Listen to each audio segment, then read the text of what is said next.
In the history of Europe, few names echo louder than Napoleon Bonaparte. A small man with colossal ambition, born on the island of Corsica, and crowned Emperor of Europe. But his empire fell.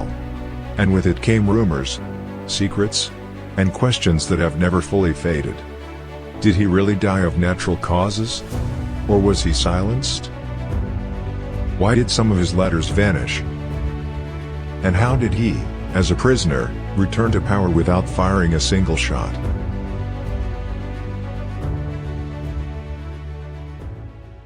Let us step into history. Napoleon was born in 1769 on Corsica, just after it became part of France. An outsider among Frenchmen, he quickly showed brilliance in math, strategy, and ambition. By the age of 24, he was a general. By 35, an emperor. His battles, Austerlitz, Jena, Wagram, are still taught in military academies. But as he defeated enemies abroad, he made enemies within. In the shadows of his empire, conspiracies began to form. By 1810, Napoleon ruled over most of Europe. He introduced a legal code, reformed education and the economy. But he trusted no one. He watched everything. Paranoia crept in, even among his closest allies.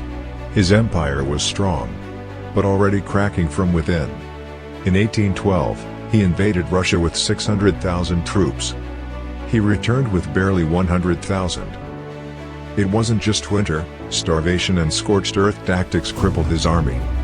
By 1814, he was forced to abdicate, exiled to the island of Elba. But exile looked more like comfort. He had a villa, servants, guards, and strange freedom. Some believe Britain let him escape on purpose, hoping to further destabilize France. Then, in 1815 he came back. He returned alone, without an army. But the soldiers sent to capture him joined him instead. One by one, even his old generals surrendered to his presence. In Paris, he was emperor again, without a single shot fired. They called it the flight of the eagle. But it didn't last. At Waterloo, he suffered final defeat. This time, they made sure he'd never return.